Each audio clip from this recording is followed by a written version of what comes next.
All right, here's another patio just to go over some of the details.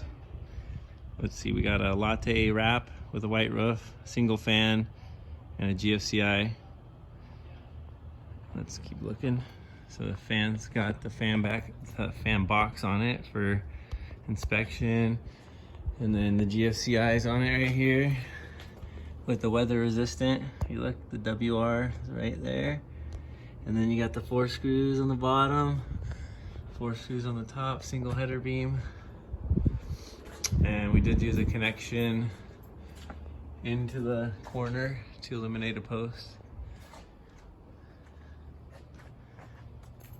And so yeah, single header beam, non-insulated, latte white roof, latte wrap, white roof, flat wrap, beveled end cuts, and that's it.